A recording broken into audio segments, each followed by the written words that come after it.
કેમ છો ધુરંધર બાળકો? મજામાં? તો આજે પાછા ભેગા થયા છીએ ફિઝિક્સનો એક નવો લેક્ચર લઈને, ચેપ્ટર નંબર 9 રે ઓપ્ટિક્સ માટે. તો લાસ્ટ લેક્ચરમાં આપણે પ્રિઝમ સાથે એસોસિએટેડ થોડા ઇક્વેશન્સ ડિરાઈવ કર્યા હતા. એનું એક ક્વિક રિવિઝન જોઈ લઈએ અને પછી એમાં આગળ વધીએ. બરોબર? પ્રિઝમમાં હવે પ્રિઝમમાં આપણે એવું કીધું કે આ રીતે સરફેસ હશે. હવે આ સરફેસમાં લાઇટ રે છે એ ઇન્સિડન્ટ થશે. ફર્સ્ટ સરફેસ ઉપરથી રિફ્રેક્ટ થશે, સેકન્ડ સરફેસ ઉપરથી રિફ્રેક્ટ થઈ અને ફાઇનલી એક લાઇટ રે ઇમર્જ થશે. બરોબર? અહીંયા આપણે જે સરફેસ છે એ સરફેસને નોર્મલ ડ્રો કર્યા છે. તો આ જે એંગલ છે, આ એંગલને આપણે કહેતા હતા એંગલ ઓફ ઇન્સિડન્ટ. અહીંયા થતું હતું એંગલ ઓફ ઇમર્જન્સ. બરોબર? આ થતું હતું ફર્સ્ટ ટાઈમ રિફ્રેક્શન R1, અહીંયા હતું સેકન્ડ ટાઈમ રિફ્રેક્શન R2. આ હતું પ્રિઝમ એંગલ A. યાદ છે? તો અહીંયા આપણે ફર્સ્ટ ઓફ ઓલ આ ટ્રાયેંગલની વાત કરી હતી. તો આ ટ્રાયેંગલ માટે અહીંયા QR A એવું નામ આપેલું હતું. બરોબર? તો આ ટ્રાયેંગલની વાત કરીએ તો angle R1 plus angle R2 plus angle M QRN કીધું હતું. બરોબર? Should be equals to 180. પછી આપણે આ શેપની વાત કરી હતી ક્વાડ્રિલેટરલની. તો અહીંયા આ એંગલ થશે 90 બીકોઝ આ સરફેસ છે એનું નોર્મલ છે તો એંગલ 90 થાય. અહીંયા સેમ બેઝ અહીંયા 90 થશે. અહીંયા થશે angle A. So angle A plus 90 plus 90 180 plus angle QRN or simply angle N should be equals to 360. તો અહીંયા શું થશે? 180 સામે જશે તો એ અગેન 360 180 થઈ જશે સબસ્ટ્રેક્ટ થઈને. એંગલ QNR ઇક્વલ્સ ટુ થશે 180 360 માઇનસ 180. તો 180 ના પ્લેસ ઉપર આપણે લખી શકીએ R1 plus R2 plus angle QNR. તો QNR કેન્સલ થઈ ગયા હતા. તમને ફર્સ્ટ રિઝલ્ટ આવું મળ્યું હતું કે angle A equals two R1 plus R2. જ્યાં એંગલ A છે એ આપણો પ્રિઝમ એંગલ છે. યાદ આવે છે આવું? બરોબર? પછી આપણે વાત કરી હતી કે અહીંયા આ એંગલ I થશે.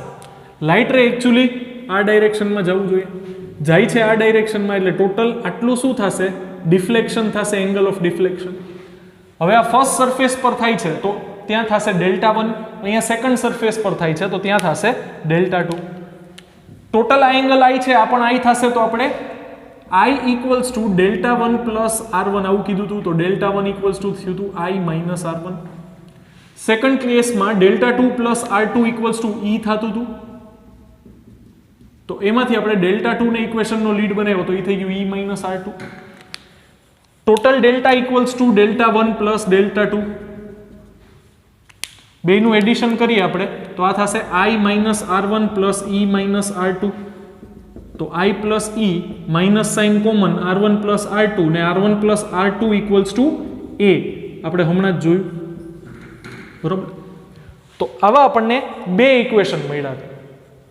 અહીંયા સુધીનું લાસ્ટ લેક્ચરનું કામ. ક્વિક રિવિઝન એટલે કરાવ્યું છે બીકોઝ આ ફિગરની આપણે જરૂર પડશે જ અને થોડુંક એકદમ સ્ટ્રોંગ થઈ જાય, કંઈ પ્રોબ્લેમ ન આવે. હવે અહીંયા આપણે પ્રિઝમમાં એવું જોવાનું છે કે લાઇટ રેને તમે આ ડાયરેક્શનમાંથી ઇન્સિડન્ટ કરો છો તો ત્યાં તમને એંગલ ઓફ ઇન્સિડન્સ મળશે. સામે લાઇટ રે ઇમર્જ થશે એટલે એંગલ ઓફ ઇમર્જન્સ મળશે E. અને એને અકોર્ડિંગ તમને એંગલ ઓફ ડેવિએશન મળશે. બીકોઝ એક વખત પ્રિઝમ મેન્યુફેક્ચર થઈ ગયો પછી એનો પ્રિઝમ એંગલ ચેન્જ નથી થવાનો. ઇટ મીન્સ એ તો ફિક્સ જ હોય. તમે જેમ I ચેન્જ કરશો એમ E ચેન્જ થશે અકોર્ડિંગ ટુ ધેટ અને એમ તમને ડિફ્લેક્શન મળશે. હવે એક્સપેરિમેન્ટ્સ કર્યા ને, સાયન્ટિસ્ટને મજા આવી, એણે એક્સપેરિમેન્ટ કર્યા. એમાં એણે એવું નોટિસ કર્યું કે સપોઝ કે અહીંયા હું રફ એક્ઝામ્પલ જ લઉં છું. સપોઝ કે હું 30 ડિગ્રીના એંગલ પર લાઇટ રેને ઇન્સિડન્ટ કરું તો મને એંગલ ઓફ ઇમર્જન્સ મળે છે ફોર એક્ઝામ્પલ 40 ડિગ્રી. હવે એને મજા આવી કે એણે શું કર્યું ખબર છે? પ્રિઝમ ત્યાં જ રહેવા દીધો. હવે એણે લાઇટ રે છે ને આ સાઈડથી ઇન્સિડન્ટ કર્યું. First refraction, second surface refraction અને લાઇટ રે ઇમર્જ થયું બીજી સાઈડ. તો એણે શું ઓબ્ઝર્વ કર્યું ખબર છે? જો તમે અહીંયા 30 ના એંગલે લાઇટ રે ઇન્સિડન્ટ કરો તો તમને એંગલ ઓફ ઇમર્જન્સ 40 ડિગ્રી મળે. તો અહીંયાથી લાઇટ રેને તમે જો 40 ડિગ્રીનો એંગલ ઓફ ઇન્સિડન્ટ આપો ને તો તમને એંગલ ઓફ ઇમર્જન્સ 30 મળે. ઇટ મીન્સ લાઇટ રે છે ને સેમ પાથ ટ્રેસ કરે. જો તમે લાઇટ રેને આઈ જેટલા એંગલે અહીંયાથી ઇન્સિડન્ટ કરશો એ 2 વખત રિફ્રેક્શન થઈને આ સાઈડ આવશે. જો તમે ઇમર્જન્ટ જે લાઇટ રે છે એની જ ડાયરેક્શનમાં પાછું બીજું લાઇટ રે મોકલો ને તો એ સેમ પાથ જ ટ્રેસ કરશે. ઇટ મીન્સ અહીંયા શું થશે ખબર છે? તમને આઈ અને ઈ બેયની એક એવી પેર મળશે. સપોઝ કે અહીંયા 30 અને 40 છે તો આ એક પેર થઈ, એક એંગલ ઓફ ઇન્સિડન્ટ, એક એંગલ ઓફ ઇમર્જન્સ, બરોબર? એનાથી ઊંધું એક એંગલ ઓફ ઇન્સિડન્ટ ને આ થશે એંગલ ઓફ ઇમર્જન્સ. તો આ 30-40 ની એક એવી પેર થઈ ગઈ જેના માટે તમને ડેવિએશન સેમ મળશે. બીકોઝ લાઇટ રે તો સેમ પાથ જ ટ્રાવેલ કરે છે તો ડેવિએશન તો સેમ થઈ ગયું ને. ટપા પડતા હે. અને ઇક્વેશન પરથી એ સમજાશે. જો આ શું છે? I પ્લસ ઈ એન્ડ એ કોની ઉપર ડિપેન્ડ કરે? I, E એન્ડ A પર. હવે મેં તમને કીધું એમ કે એ તો મેન્યુફેક્ચરિંગ વખતે જ ફિક્સ થઈ જશે. એકવાર પ્રિઝમ બની ગયો પછી આપણે એના પ્રિઝમ એંગલમાં કોઈ ચેન્જીસ નહીં લઈ આવી શકીએ. તો સપોઝ કે હું I ને 30 રાખું, E ને 40 રાખું, ઓર મને જે મળે છે એક્સપેરિમેન્ટ્સમાં, for example A equals to હું અહીંયા 30 ડિગ્રી લઉં તો આ શું થશે? -30. તો આન્સર કેટલો થશે? 70 - 30 40 ડિગ્રી. તો અહીંયા તમને ડેવિએશન કેટલું મળ્યું? 40 ડિગ્રી. બીજા કેસમાં હું લાઇટ રેને આ સાઈડથી ઇન્સિડન્ટ કરું તો હવે એંગલ ઓફ ઇન્સિડન્સ 40 થઈ ગયો અને એંગલ ઓફ ઇમર્જન્સ 30 થઈ ગયો. ઓર અહીંયા 30 રાખું અને અહીંયા 40. ઇટ મીન્સ હવે I થઈ જશે 40 અને E થઈ જશે 30. પણ બેયનું ટોટલ તો 70 જ થશે ને, અને એમાંથી 30 સબસ્ટ્રેક્ટ થશે. તો જો હું 30 + 40 - 30 લખું કે 40 + 30 - 30 લખું, આન્સર તો 40 જ મળશે ને. ઇટ મીન્સ મને એંગલ ઓફ ઇન્સિડન્સની અને ઇમર્જન્સની એક પેર માટે ડેલ્ટા સેમ મળશે. ઇટ મીન્સ જો હું એંગલ ઓફ ઇન્સિડન્સ 30 રાખું ત્યારે એંગલ ઓફ ઇમર્જન્સ 40 હોય, તો જો હું એંગલ ઓફ ઇમર્જન્સ 40 રાખીશ તો મને એંગલ ઓફ ઇમર્જન્સ 30 મળશે. તો ઈ એક પેર માટે મને ડેવિએશન સેમ મળશે. લાઇટ રે એનો જે પાથ ચેન્જ કરે છે ને એ કેટલા એંગલેથી ચેન્જ કરે છે ને એ એંગલ મને સેમ મળશે ફોર પેર ઓફ એંગલ્સ. બે પેર માટે એક પેર માટે ઇટ મીન્સ બે એંગલ માટે તમને એંગલ ઓફ ડેવિએશન સેમ મળશે. તો આવા ઘણા બધા એક્સપેરિમેન્ટ્સ કર્યા અને એનો જે કંઈ પણ ડેટા આવતો ગયો ને એ બધો સાયન્ટિસ્ટે એક ગ્રાફમાં પ્લોટ કર્યો. હવે એ ગ્રાફ આ ટાઈપનો કંઈક બન્યો છે જ્યાં ગ્રાફ છે ને એ એંગલ ઓફ ઇન્સિડન્ટ એંગલ અને એંગલ ઓફ ડેવિએશન વર્સિસ આપણે એક ગ્રાફ ડ્રો કર્યો. આ શું છે તો કે ડેવિએશન અને આ છે ઇન્સિડન્ટ, બરોબર? બે એંગલ જ છે. એમાં એમણે ગ્રાફ ડ્રો કર્યો ને તો ગ્રાફ ડ્રો કર્યો એના માટે થઈને એમને ગ્રાફ કંઈક આવો મળ્યો.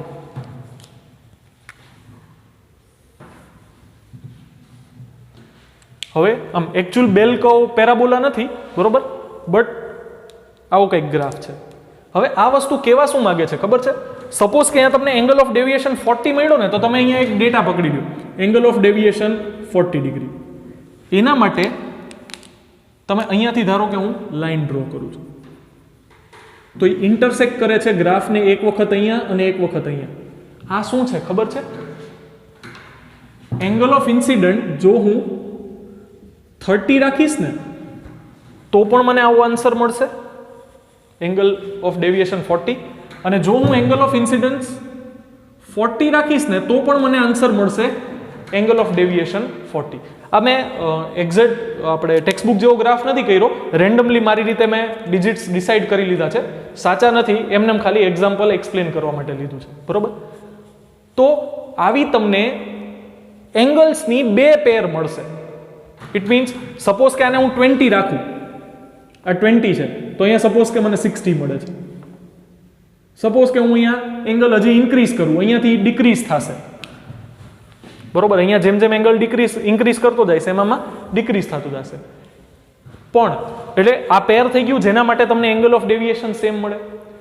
બટ ઇન્ક્રીઝ કરતા કરતા એંગલ ઓફ ઇન્સિડન્ટ ઇન્ક્રીઝ કરતા કરતા મને એક એંગલ એવો મળ્યો જેના માટે એંગલ ઓફ ઇન્સિડન્ટ અને એંગલ ઓફ ઇમર્જન્સ સેમ હતા. જો મેં શું કીધું, આપણે જેમ જેમ એંગલ ઓફ ઇન્સિડન્સ ઇન્ક્રીઝ કરતા જશું ને એંગલ ઓફ જે ડેવિએશન એંગલ ઓફ ઇમર્જન્સ છે ને એ ડિક્રીઝ થતું જશે. તમને એક વેલ્યુ એવી મળશે જ્યારે અને સપોઝ કે તમે I1 કયો અને I2 કયો, તો એક એંગલની વેલ્યુ એવી મળશે જ્યારે તમને ઇન્સિડન્ટ એંગલ અને ઇમર્જન્સ એંગલ ઓફ ઇમર્જન્સ બે કેવા મળશે, સેમ મળશે. ત્યારે જે તમને ડેવિએશન મળશે ને એ તમને મિનિમમ ડેવિએશન મળશે. ડેવિએશન એંગલ ત્યારે કેટલો મળશે, મિનિમમ મળશે. બીકોઝ તમે જો એનાથી વધારે નીચે ગ્રાફ જાતો જ નથી. આ શું છે, એંગલ ઓફ ડેવિએશન. આ કર્વમાં એંગલ ઓફ ઇન્સિડન્સની એક વેલ્યુ માટે તમને ડેવિએશનની વેલ્યુ મિનિમમ મળે છે. ઇટ મીન્સ આનાથી ઓછું ડેવિએશન પોસિબલ નથી. વધારે ડેવિએશન પોસિબલ છે, એનાથી ઓછું ડેવિએશન પોસિબલ નથી. એ મિનિમમ ડેવિએશન ક્યારે મળશે, જ્યારે એક પર્ટિક્યુલર સિચ્યુએશન આવશે. એ પર્ટિક્યુલર સિચ્યુએશન કઈ, કે જ્યારે એંગલ ઓફ ઇન્સિડન્સ અને એંગલ ઓફ ઇમર્જન્સ બે કેવા હોય, સેમ હશે. ટપા પડતા હે. તો આપણે આમ લખી શકશું કે minimum deviation occurs when I equals to E. આ એક્સપેરિમેન્ટ્સ પરથી, ઓબ્ઝર્વેશન્સ પરથી આપણે ડેટા ફાઇન્ડ આઉટ કર્યો છે. આ રીતનો ગ્રાફ છે આપણને મળે છે, બરોબર. હવે એમાં થાય છે શું ખબર છે, એકચ્યુઅલ મિનિમમ ડેવિએશનનો મતલબ શું એ હું તમને સમજાવું. મિનિમમ ડેવિએશન જ્યારે થાય ને ત્યારે શું થાય ખબર છે, આવી રીતે આપણી પાસે પ્રિઝમ છે,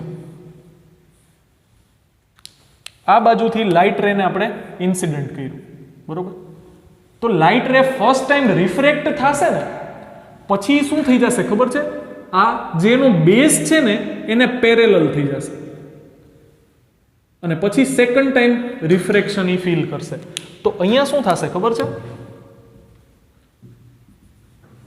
ફોર એક્ઝામ્પલ આ એંગલ 45 ડિગ્રી હોય ને તો આ એંગલ પણ કેટલો થશે, 45 ડિગ્રી થશે. આ પણ મેં એમને ડેટા જ લીધો છે, એકચ્યુઅલ નથી, ડિપેન્ડ કરશે અહીંયા એંગલ કેટલો છે ને, એંગલ ઓફ પ્રિઝમ કેટલો છે એની ઉપર ડિપેન્ડ કરશે. બટ અત્યારે ખાલી આને સમજવા માટે મેં આપણે જ્યારે ડેરિવેશન કર્યું ને ત્યારે પણ બેઝને પેરેલલ જ લાઈન ડ્રો કરી છે. એકચ્યુઅલી દરેક વખતે એવું ન હોય, એમાં આ રીતે થશે આવું કંઈક. સપોઝ કે આવો પ્રિઝમ છે ને તો લાઇટ રે ઇન્સિડન્ટ કરશું ને આપણે, તો ફર્સ્ટ ટાઈમ રિફ્રેક્શન થઈને લાઇટ રે અહીંયા જશે, સેકન્ડ ટાઈમ રિફ્રેક્ટ થઈ અને આ રીતે આવશે. તો આ નોર્મલ કેસ છે. અને જ્યારે લાઇટ રે ફર્સ્ટ સરફેસથી બેન્ડ થઈ અને એનો બેઝ, આ શું છે, એનો બેઝ છે, એના બેઝને પેરેલલ થઈ જાય તો ઈ કેસ કયો છે, મિનિમમ ડેવિએશનનો કેસ છે. એટલે ફિગર ઉપરથી જો તમને ફર્સ્ટ રિફ્રેક્શન પછી લાઇટ રે બેઝને પેરેલલ થતું જોવા મળે ત્યારે મળતો એંગલ ઓફ ડેવિએશન આખી પ્રોસેસ આ પ્રિઝમ માટે મિનિમમ હશે. તો લાઇટ રે ફર્સ્ટ સરફેસના રિફ્રેક્શન પછી બેઝને કેવો થઈ જશે, પેરેલલ. બટ ઇક્વેશન ડિરાઈવ કરવા માટે પેરેલલ રાખીએ ને તો જ સુટેબલ છે. એટલા માટે થઈને આપણે પહેલા એ વસ્તુ ક્લિયર નથી કરી. મેં અત્યારે અહીંયા આપણે એને ક્લિયર કરીએ છીએ, બરોબર. બીજા નોર્મલ એંગલ ઓફ ડેવિએશન માટે આવી ફિગર હશે, but minimum angle of deviation માટે આવી ફિગર હશે, બરોબર. તો અહીંયા શું થશે ખબર છે, એંગલ ઓફ ઇન્સિડન્સ અને એંગલ ઓફ ઇમર્જન્સ સેમ હશે. તો એક વસ્તુ મજાની ઈ જોવા મળશે કે R1 અને R2 પણ સેમ હશે. થશે ને આવું, બીકોઝ આ તો શું છે, નોર્મલ ડ્રો કરેલા છે ને, સરફેસને શું કરેલા છે, નોર્મલ ડ્રો કરેલા છે. તો એની સાથે જે એંગલ બનાવ્યું હશે એ બેય સેમ જ બનાવ્યું હશે, બેઝને પેરેલલ છે એટલે. તો આ R1 અને R2 બે કેવા હશે, સેમ. તો જ્યારે ડેલ્ટા મિનિમમ હોય ત્યારે એક વસ્તુ તમે કરી શકશો, I equals to E. It means angle of incidence is equals to angle of emergence. અને બીજી વસ્તુ તમે શું લખી શકશો, when delta minimum then R1 equals to R2. R1 equals to R2. આ સેકન્ડ ઓબ્ઝર્વેશન. એટલે કે આ મેથ્સ જ છે, પછી તો આમાં મેથ્સ એસોસિએટ કરી શકીએ આપણે કે જીઓમેટ્રીથી આપણે એમ કહી શકીએ કે R1 equals to R2 because I equals to E. તો I equals to E ના ઓબ્ઝર્વેશન પરથી તમે લખી શકો R1 equals to R2. આવું મેથડ્સ કહે છે. તો આ છે મિનિમમ ડેવિએશન. આ ગ્રાફ છે એ પણ આપણે બહુ ડિટેલમાં જવાની રિક્વાયરમેન્ટ નથી, એટલે બહુ ડિટેલમાં નથી કરાવતો, બરોબર. બટ આ સાઈડ છે ને એ વધારે થોડી શાર્પ હશે આના કરતાં કમ્પેર કરતાં. આના કમ્પેરિઝનમાં આ થોડી વધારે શાર્પ હશે, પેરાબોલા નહીં હોય આ, બીકોઝ આ એનું એ ઓબ્ઝર્વેશન કમ્પ્લીટલી ઓબ્ઝર્વેશન પરથી એક્સપેરિમેન્ટ્સ પરથી જ આ ગ્રાફ છે એ પ્લોટ કરવામાં આવ્યો છે, બરોબર. એટલે એ કોઈ મેથેમેટિકલ ઇક્વેશનને ફોલો નથી કરતું, યુનિફોર્મ ગ્રાફ નથી, ઓબ્ઝર્વેશન ઉપરથી ફાઇન્ડ આઉટ કરેલો ગ્રાફ છે.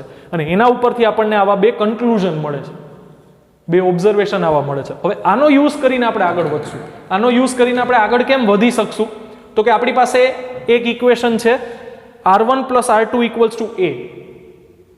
તો આનો યુઝ કરીએ આપણે.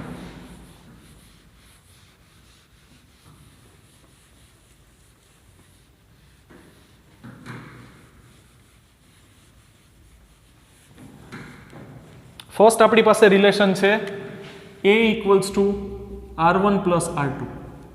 હવે in case of minimum deviation, it means light રે મિનિમમ ડેવિએટ થશે, ઓછામાં ઓછું ડેવિએશન છે એ તમને એ કેસમાં જોવા મળશે.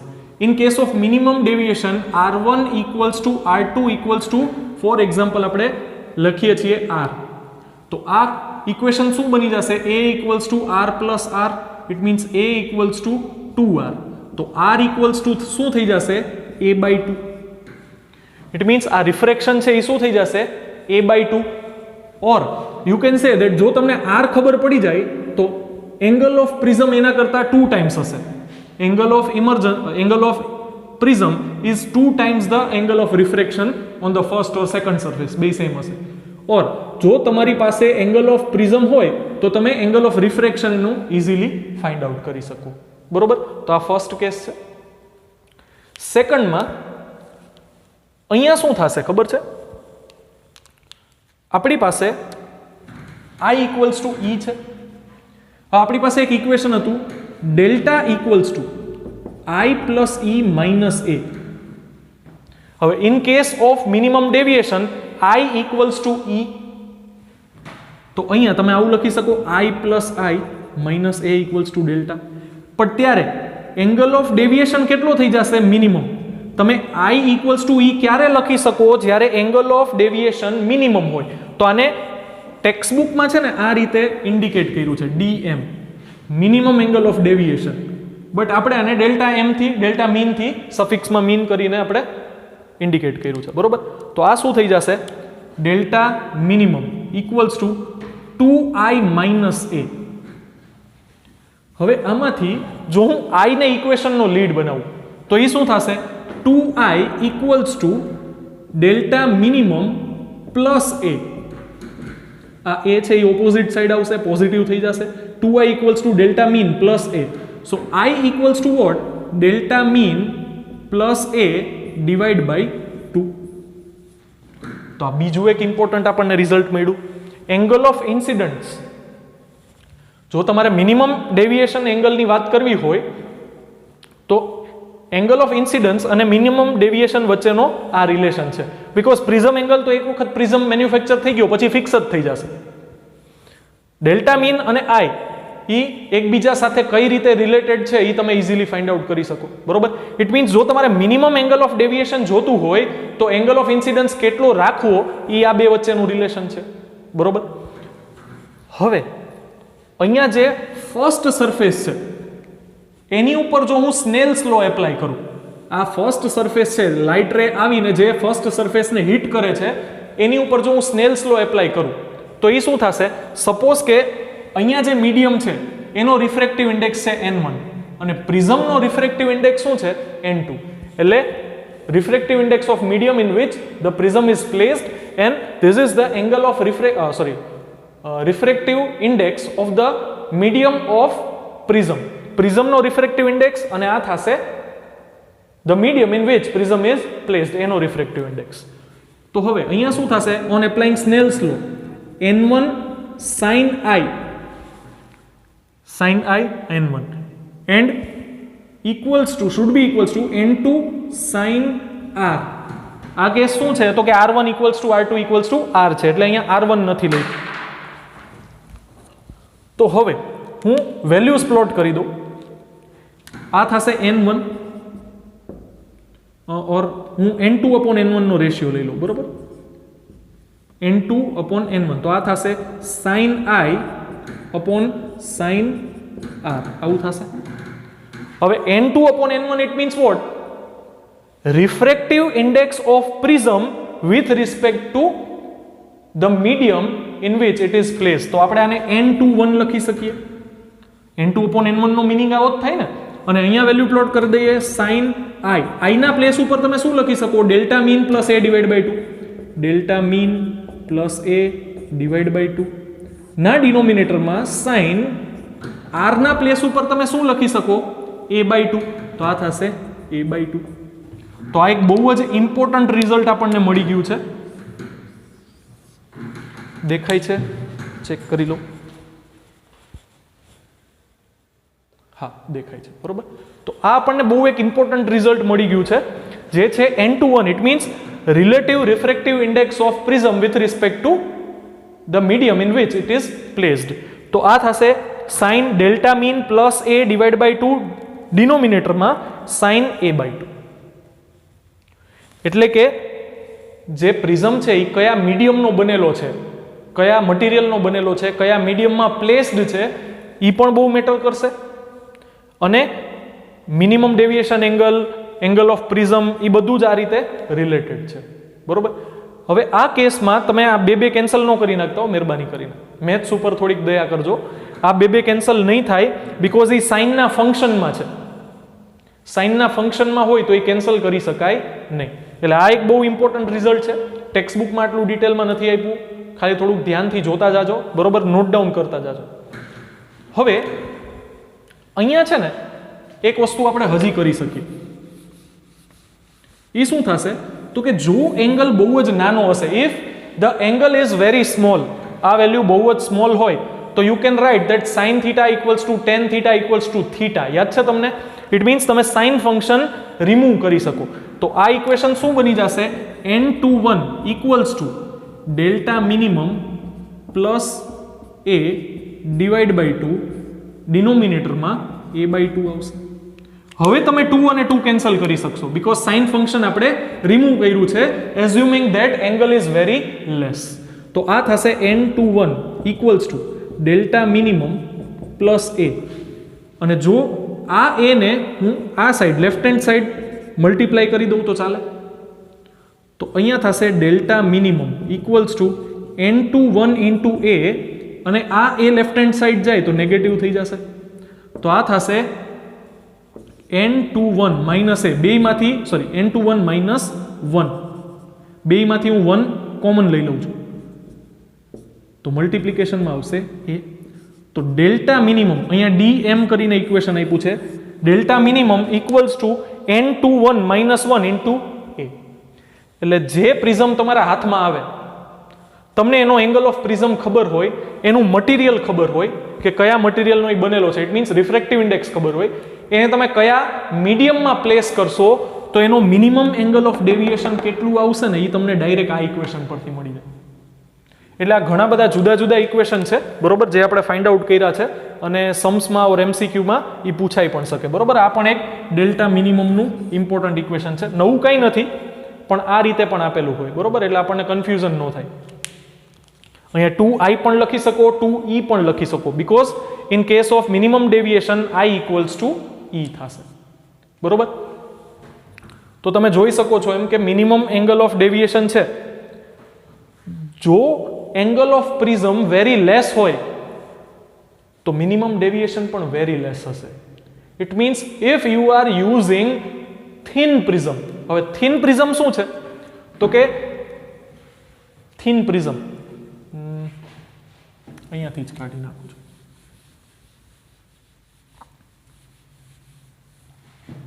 તો કે થિન પ્રિઝમ શું છે? તો કે આ પ્રિઝમ એવો છે જેનો એંગલ ઓફ પ્રિઝમ એંગલ છે એ ગ્રેટર છે. તો આમાં તમને મિનિમમ ડેવિએશન લાર્જર મળશે. બટ જો હું આવો કોઈ પ્રિઝમ યુઝ કરું જેમાં angle of prism or prism angle very less છે, તો આમાં જે મને ડેવિએશન મળે છે ને, મિનિમમ ડેવિએશન, બરોબર, એ પણ ઓછું મળશે. ઇટ મીન્સ આ જે ડેલ્ટા મિનિમમ છે એની વેલ્યુ વેરી લેસ થઈ જશે. ટપા પડતા હે? તો આ છે થિન પ્રિઝમ. એના માટે તમે એમ કહી શકો કે જેમ એંગલ ઓફ પ્રિઝમ લેસ એમ ડેલ્ટા મિનિમમ પણ less. Or you can say that delta depends on angle of prism and it is directly proportional to. તો આના પરથી તમે આમ કહી શકો delta is directly proportional to A. જેમ A ઇન્ક્રીઝ થશે એમ ડેલ્ટા ઇન્ક્રીઝ થશે. હવે તમારી દિમાગની લાઈટ બળવી જોઈએ અને તમે એમ કહેવા જોઈએ કે સર આ વસ્તુ આને કોન્ટ્રાડિક્ટ કરે છે. આ વસ્તુ અહીંયા કોન્ટ્રાડિક્ટ કરે છે. વાય? બીકોઝ જેમ એ ઇન્ક્રીઝ થશે, એ શેમાં છે? સબસ્ટ્રેક્શનમાં છે. એ શેમાં છે? સબસ્ટ્રેક્શનમાં છે. તો જેમ સબસ્ટ્રેક્શન વાળી વેલ્યુ ઇન્ક્રીઝ થાય તો angle of prism angle of deviation એ તો ડિક્રીઝ થવું જોઈએ ને. તો કેમ નહીં થાય? બટ આનો આન્સર આના પરથી ના લઈ શકાય. આ રિલેશન સાચો છે. શું કામે ખબર છે? બીકોઝ જેમ તમે એંગલ ઓફ પ્રિઝમ ચેન્જ કરશો ઓર અલગ પ્રિઝમ એંગલ તમે નવું ચેન્જ કરશો, નવો પ્રિઝમ લીધો, સપોઝ કે આ બે પ્રિઝમમાં તમે ઇન્ટરચેન્જ કર્યા, તો જેવું તમે આના માટે તમને angle of incidence for example આમાં તમે 30 લીધું હોય તો આમાં તમને E40 મળે છે. ફોર એક્ઝામ્પલ, રફ એક્ઝામ્પલ કહું છું.